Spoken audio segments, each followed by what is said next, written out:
Senator, Assembly Member, you have representation for Yes. Mr. Assembly Member O'Donnell. Yes, please.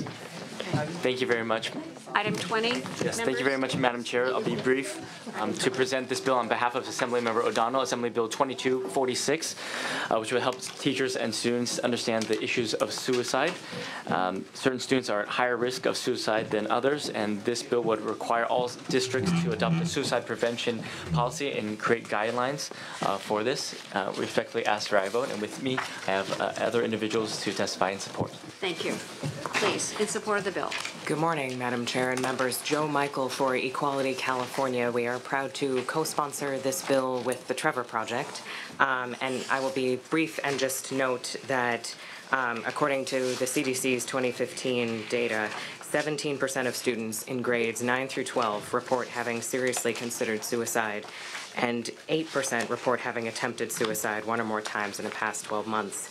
Youth bereaved by suicide, youth with disabilities, youth struggling with mental illness or substance use disorders, youth experiencing homelessness or in out-of-home settings such as foster care, and LGBTQ youth are at particularly high risk for suicide.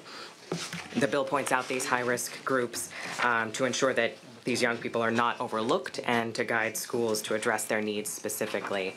Youth suicide is preventable, and educators and schools have key roles in prevention. This bill will give educators the tools that they need to help LGBTQ students and all at-risk youth. We thank Assemblymember O'Donnell for bringing the measure forward and Assemblymember Lowe for presenting it today, and respectfully urge your aye vote. Thank you. Thank you. In support of the bill. Hello, my name is Lindsay Chambers, and I am a Los Angeles and Palo Alto-based designer, real estate developer, and Trevor Project board member. I am testifying in support of AB 2246, which would require local school districts statewide to adopt a policy to prevent teen suicides. I am testifying today not only as a member of the board of directors for the Trevor Project, but also as a Gunn High School alumna and someone who was profoundly affected by a friend's suicide as a teen. As some of you may know, Gunn is a high school located in Palo Alto, California, which has experienced a cluster of suicides in 2009 and 2010, as well as another more recently, and has had these clusters investigated by the CDC. During the first suicide cluster, I volunteered to help with gun-related suicide prevention programs. I felt effective in this position, for as I understood what many of the students were going through as a result of personal experience. When I was a junior at Gunn, one of my best friends, Katie, attempted to take her life, which ended in hospitalization at Stanford, and she was later completed suicide while we were in college. Katie was an extremely loved individual with many friends, a supportive family, and a bright future. However, Katie fell with one of the high-risk groups this bill seeks to address. She struggled with an undiagnosed bipolar and addiction disorder. While her closest friends noticed warning signs that she may be suicidal, like countless other teens, we were ill-equipped to provide the psychological support and counseling she needed. We were able to save her life the day of the attempt, but following that episode, she was never the same. We did the best we could for an untrained group of 16 and 17-year-olds that knew nothing of outside help nor had access to mental health resources at the school level. It was 14 years later when Gunn's student body experienced a string of suicides known as a cluster that a comprehensive preventative policy was adopted and implemented. I have often grappled with the question, why wait for a tragic cluster to put in place a preventative policy, particularly when the profound need for resources and support is so visible? Why not have a plan in place for every middle and high school in the state, no matter how affluent nor how poor the school, tailored specifically to local need? When I was asked to testify in support of the bill, I was surprised to learn that this protocol does not already exist. Without a comprehensive policy, the burden falls on untrained teenagers, teachers, and administrators to attempt to save lives without adequate assistance. Your help is needed to save lives. Compassion is critical, but is not the only support a suicidal youth so desperately needs. We need a smart and strategic suicide prevention policy that ensures support to our state's most at-risk youth. The cost of the policy is minimal when we consider the impact this bill could have on countless invaluable young lives. I strongly urge you to pass this bill. Thank you for your time and consideration. Thank you very much. Others in support of the bill?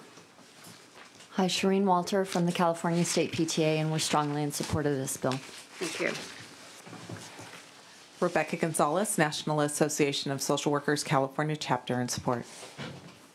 Tony Triguero, California Teachers Association, in support. Thank you. Dolores Duran Flores, California School Employees Association, in support. Thank you. Greg Nigier, the ARC and United Cerebral Palsy California Collaboration, in support of the bill. Thank you. Ron Rapp on behalf of the California Federation of Teachers, in support. Thank you. Carlos Machado with the California School Board Association support. Thank you. Lydia Bowen representing California School Nurses and support. Thank you. Any others in support? Is there any opposition to the bill? Seeing none, are there questions? Thank you. Good bill. Thank you. Okay, bill has been moved. Would you like to close, Assembly Member? Respectfully ask for a vote. Thank you very much. Okay, call the roll, please. This is item number 20, AB 2246. The motion is due past appropriations. Blue? Aye. Blue, aye. Block? Hancock? Aye. Hancock, aye. Huff? No. Huff, no. Excuse me, no to that. Huff, aye. Leyva? Mendoza? Monning? Pan? Vidak? Aye. Vidak, aye. That's 4. 4 votes. We'll leave the roll open for absent members. Thank you very much. Assembly Member Williams, you have 2 bills, item 11 and item 30. Okay, item 11, AB 1985. Was that a good year? You weren't born yet. Okay, this is the Evan Lowe Committee. Is that what it is? Oh, no, it's the Senate Education. Right. That's right. Item 11. Good morning, Madam Chair and members of the committee. I'd like to start by accepting the committee's amendments on page 3 of the analysis. Though I would also offer one committee amendment to go along with that for your consideration. I've distributed, that is being distributed. The text of it would just read, if the Chancellor's Office and Academic Senate fail to adopt a policy applicable to the entering class of the fall 2017 academic term, the California Community Colleges shall adopt and comply with the AP credit policy adopted by the CSU system. We are offering this to accompany your amendment due to my concern that no action will be taken once this bill takes place. It's meant to ensure that a uniform policy that works for students is in place by the 2017 fall academic term. The reality is that the California Community College Academic Senate has been aware of the need for a system-wide AP policy for at least 8 years. I have with me a spring 2008 resolution indicating that, and the Academic Senate has not successfully implemented a system-wide AP policy, nor have they been successful in bringing about AP credit policies for each campus. All of this has been detrimental to students, as they have lost out on college credit they earned and have had to pay additional expenses of retaking courses that they have already demonstrated competence for through testing. I want to continue by highlighting that the lack of a uniform system-wide policy negatively impacts our community college students. While a student can submit their AP score of 3 to any California State University and receive college credit, and to the UC, the same cannot be said of our community colleges. One of the primary missions of the community colleges, I argue, is to prepare students to transfer for 4-year institutions. Data shows that the overwhelming majority of students who transfer from the community college transfer to the CSU, and the AP credit policy should be consistent. We all know that our higher education students continue to face obstacles such as impacted classes, which lead to lengthier times to transfer and degree. This puts financial pressure on students and their families. And when college debt is driven by the amount of years you take to complete college, why would we make them take longer by forcing them to retake courses that they've already demonstrated competence for? With me today is Senior Director Pam Kerouac and Laura Rodriguez on behalf of the College Board to answer any technical questions members might have. Thank you. In support of the bill.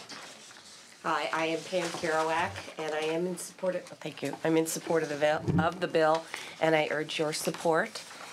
One of the things that we are really concerned about as representatives of the College Board is the advocacy for students in our care, as well as the advocacy for the students in your care in California. So we know that our research and the research across the nation demonstrates that students who earn college credit with scores of 3 actually perform as well, or most of the time better, than the non-AP students who took the introductory college course. That research is available, of course, on our website. We encourage campuses and states and systems across the nation to engage in this kind of placement validity analysis. And that is allowing those campuses to study how well those students perform in that sequent course. If they can exempt from the introductory course and appropriately place into a course that challenges them, it is a common sense measure that they do well. So requiring that they basically duplicate or retake an introductory course they don't need is costly, it's inefficient, and it is not fair to students. While the resolution was put forward in 2008 and 2009 by committees for the community colleges to support a more common uniform agreement to grant credit for scores of 3, 3/4 of the institutions across the community college system have that kind of policy. It's fair, it's consistent, it's transparent. About 29 of those colleges require higher scores of 4 and 5, which correlate to a college course grade of B or A. So in this bill, we're actually stressing the equity imperative. When we take a look at the numbers of AP students who sent scores to the community colleges in 2015, we see that 13,338 of those AP exam scores were 3s. And of that 13,000, we have more than 9,000, actually 9,334 of those scores were sent by low-income students. So when we require higher scores, we're actually disadvantaging the students who are traditionally underserved in the system as it is now. So we encourage that from here on, with the support of the bill, the community colleges, community college faculty will engage in evidence-based review of their credit policies and make sure that that evidence informs their decisions about cut scores and the credit that these students deserve. Thank you. Others in support? Pam Loomis on behalf of the North Orange County Community College District, which supports a system-wide AP credit policy so our students can receive and transfer credits more predictably. We ask for your support of this bill. Thank you. Others in support of the bill? Enrique Roach on behalf of the Los Angeles Unified School District in support. Thank you. Good morning, Marta Alvarez. I'm with the Association of California School Administrators. For the reasons mentioned before, we are a strong supporter of the bill. It makes sense to have a consistent policy across the state. For that reason, we urge your vote. Thank you. Thank you. Others in support of the bill? Those opposed to the bill? Are you in support or? Good afternoon, Lizette Navarrete with Community College League of California. We're very supportive of the committee amendments. We think it's a very balanced approach. We do see tremendous merit in having a consistent policy. We do have concerns with the proposed authors' amendments that were just presented.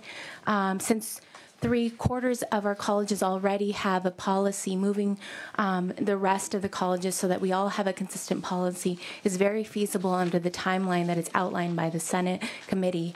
And we think that proposing something that would default us to CSU is in many ways kind of a bad faith proposal, and assuming that we don't have the best interest of our students and that we're not going to make those changes in a timely manner. We really do have the best interest of our students in mind and wanting to have some consistency. Thank you.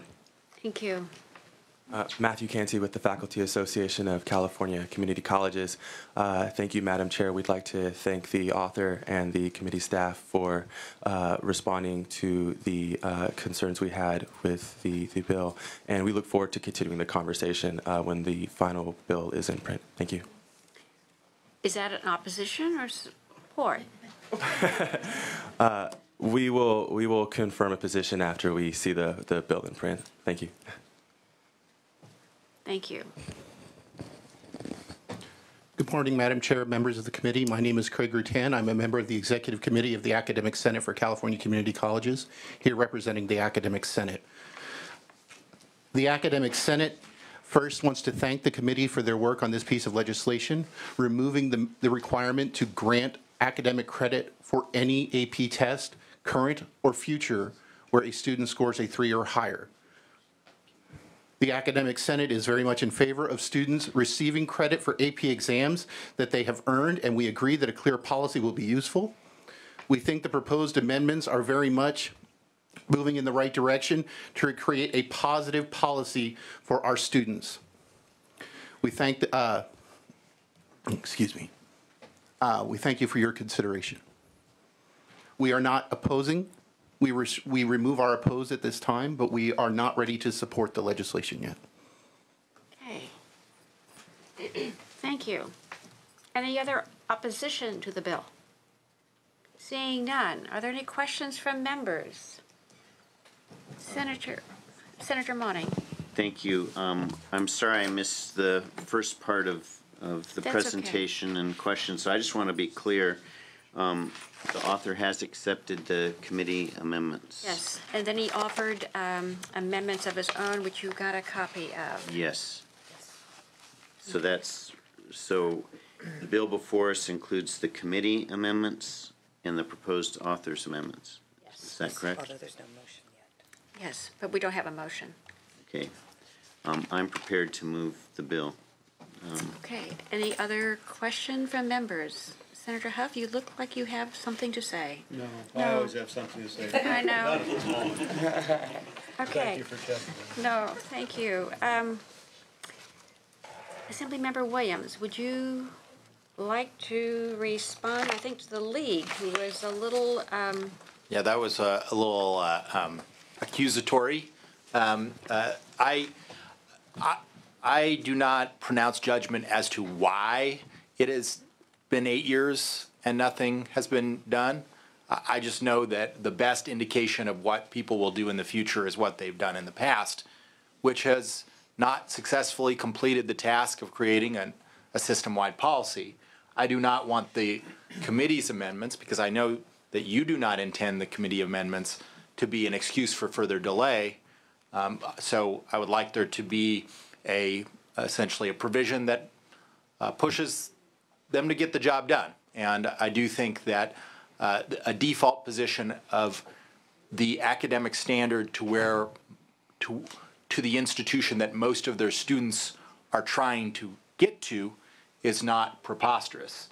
One would question, just want to remind folks, of the 113 college campuses, community college campuses, 10 colleges do not have an AP credit policy at all.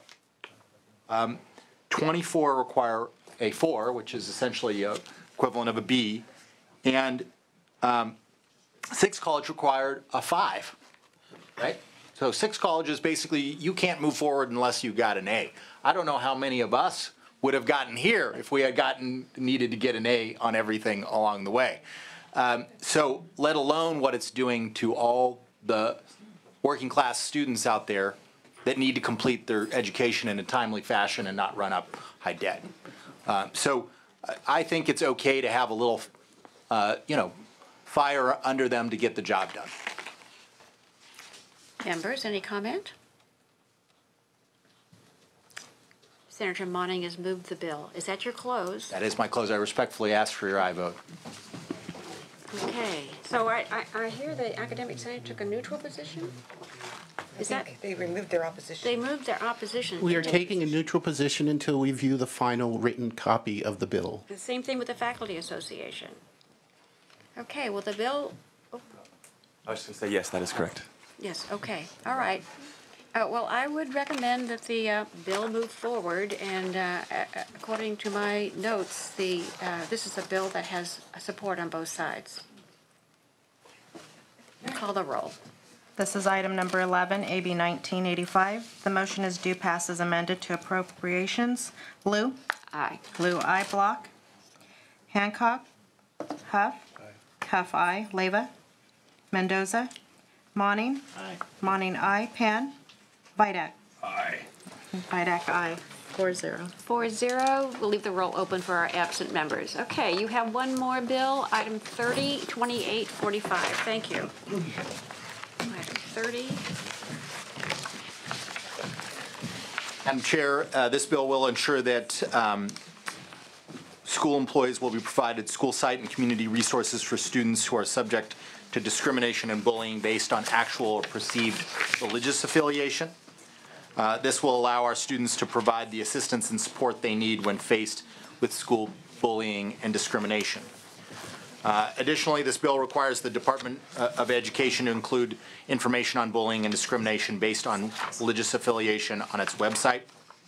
Amendments that were taken in Assembly Education to ensure this bill is inclusive of all religion, but I will be clear, the reason why I authored this is because of the negative tone in our national politics towards American Muslims and even people who are not American Muslims but are viewed as perhaps maybe suspect of being Muslims. This bill aims to address bullying and discrimination in our public education system as a result of Islamophobia, which I think is a disturbing trend and something that undermines our nation's values of tolerance and freedom of religion. Thank you. In support of the bill.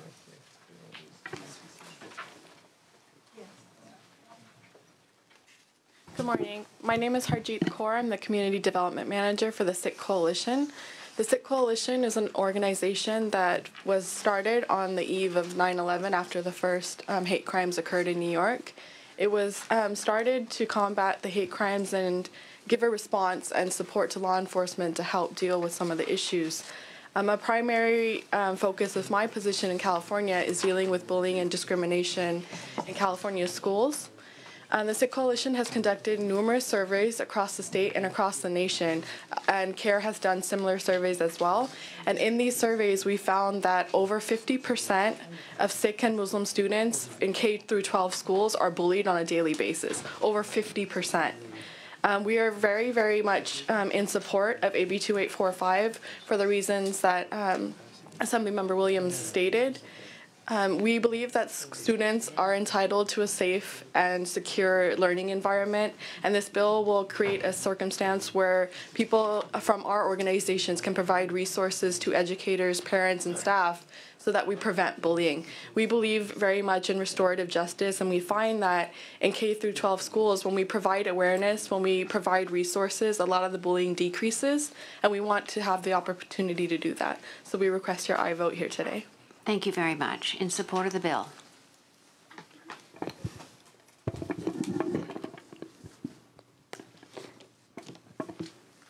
I'm Yasmin Nayabkil, and I'm in support of the bill. I'm a 5th grade student at Two Rivers Elementary School. Recently, I have started wearing my hijab and everything changed. Often people called me a terrorist, said I was an old woman, and called me ugly. And it didn't make me feel any better because no one else was being mean to anybody else and telling them these names. One day I started to cry and my teacher told me to go into the back room. She made me feel different because also she told me to explain myself in front of the classroom.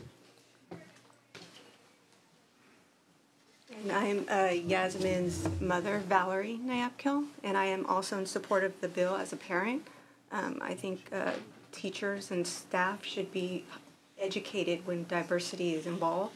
It could have been very beneficial to my daughter at that time had the teacher took a stand, and it helped her instead of isolating her in a room and then expecting my 11-year-old to explain why she was dressed differently from the other children when nobody else was addressed to do the same. So I'm in support of the bill as a parent.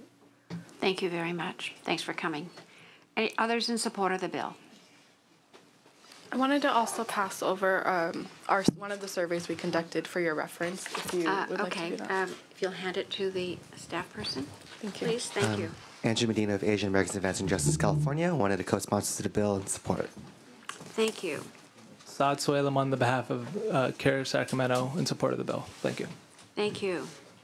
Steven Sepulveda on behalf of the California Immigrant Policy Center in strong support of this bill. Thank you. Rebecca Gonzalez, National Association of Social Workers, California chapter, in support. Carlos Machado with the California School Board Association in support. Thank you. I'm Layla Nayapkil. I'm Yasmin's sister. I'm in support of the bill. Thank you. Okay. Any others in support? Any opposition to the bill?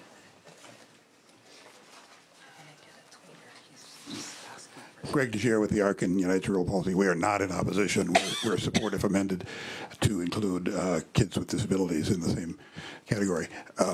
Bullying, of course, can be very traumatic to any student, but it's or to anybody. But it's the research that I've seen shows that it's especially traumatic to kids who are singled out because of some characteristic. They're Muslim or Sikh, they're LGBTQ, or they have disabilities, because that's something they can't even do anything about. That's who they are. And that can escalate into more serious crime, as we've seen certainly this week with the events in Florida and the national response to it. And locally, thank goodness, in much less dramatic way, we've seen with the brewery in Galt that is thinks it's funny to make fun of people with special needs, people with disabilities, with the name of naming the brewery Special Eds. And I won't even repeat what I'm sure you've seen of their comments. Stopping this in school is good for the kids who are going to be protected, and it's good for some of the kids who are doing the bullying to learn to not do that and not escalate to more crimes later. We know that our fellow civil rights groups who are the sponsors of the bill need some time to talk about the amendment, so today's probably not the day to ask Mr. Williams to say you'll accept it, but we do wanted to present it, see what kind of reaction we get, and hope to keep the door open to adding this amendment as the bill moves on. Thank you very much. Any other questions? Senator Money? Thank you, Madam Chair. I just want to thank the author for bringing this forward. Especially want to thank Yasmin and your family for being here. You show a lot of courage and character, and I'm sorry of the circumstances you've had to deal with, but you show a lot of strength being here, and we appreciate your presence. It's very helpful for the State Senate to hear your testimony today, so thank you, and we wish you the best in your future education and advocacy. I'd also like to just hear from the author your thoughts, Assemblymember Williams, on the proposed amendment on those suffering with developmental disabilities. Well, I mean, I'll just be very frank, and my staff may cringe as I am. After seeing these types of bills go through Assembly Education and Senate Ed for 6 years, we know they are not tremendously substantive in terms of changes that can be made. You can't stop people from being bullied in a campus setting. They are symbolic in that we are trying to make a statement that this dramatic upsurge of hate crimes and bullying, specifically targeting Muslims and people who are perceived as Muslims, it is my aim to try to symbolically respond to that. And that may have value in and of itself. I am aghast at the treatment of disabled special needs populations in our education system. I would be happy to help or consider legislation concerning that or to highlight that. I just think that it is wise when we are dealing with symbolic legislation to remain focused on this particular upsurge, and that is my intention. So, you know. Well, I appreciate that. I think that's well stated and well articulated. Clearly, this is in response to very horrific trends in this country. So I appreciate your bringing it forward. I'm glad to move this bill at the appropriate time, Sure. Madam Chair. Right. And would look forward to working with you and others perhaps in the future on offering a similar symbolic effort to put a spotlight on others facing discrimination and bullying in our schools. Thank you. Thank you. Thank you. Is that your close? I respectfully ask for your aye vote. Thank you. Okay, the bill has been moved. This is item number 30, AB 2845. The motion is due pass to appropriations. Lou? Aye. Lou, aye. Block? Hancock? Huff? Huff, aye. Leyva? Aye. Leyva, aye. Mendoza? Monning? Aye. Monning, aye. Pan? Vidak? Aye. Vidak, aye. 5. You have 5 votes, sufficient for passage. We'll keep the roll open for our absent members. Thank you very Thank much you, Madam for Chair. joining us today. Assemblymember Santiago. Great. You have item 21, AB 2290. Thank you.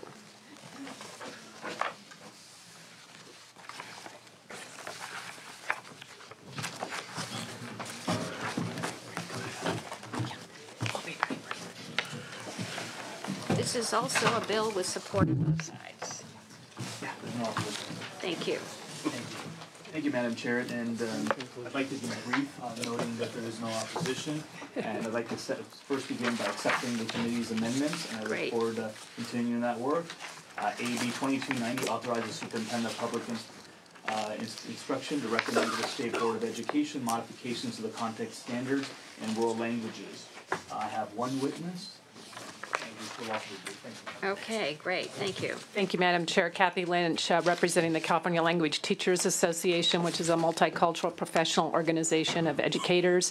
We appreciate the very comprehensive analysis and the author and his staff for his continued work on this. These standards have not been adopted since 2009, and they're of primary importance to the multiliteracy development that these new standards will advance, and they need to be aligned with current research and immersion strategies, and we need alignment with the English standards as well as the Common Core.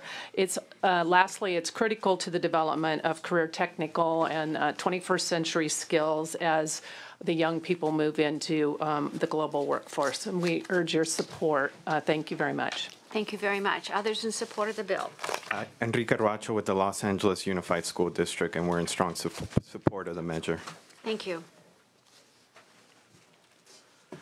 Martha Zaragoza-Diaz, representing the California Association for Bilingual Education and Californians Together, and we are in strong support of the bill. Thank you. Thank you. Isabel Garcia with the California Teachers Association. We appreciate the author's amendments in the bill analysis, and with that, we're going to be recommending a formal support. Language instruction at all educational levels is so important. Thank you so much. Thank you very much. Any others in support of the bill? Any opposition to the bill? The committee didn't receive any written opposition. Would you like to close? Oh, Yes. well, hang on. Oh, would I ask any members to have comments, questions of the author? The bill to be moved. Okay. Would you like to close? Respectfully ask for an aye vote. Thank you. Okay, thank you. This is item number 21, AB 2290. The motion is due pass as amended to appropriations. Lou? Aye. Lou, aye. Block? Hancock? Huff? Aye. Huff, aye. Leyva? Aye. Leyva, aye. Mendoza? Monning? Aye. Monning, aye. Pan? Vidak? Aye. Vidak, aye. Okay, you have 5 votes sufficient for passage. We'll keep the roll open for our absent members. Thank you very much. I think we're in need of authors. Do I need to go back and do a roll call for absent votes? You've been here. Okay. Williams' first bill was AB 1985 on item 11.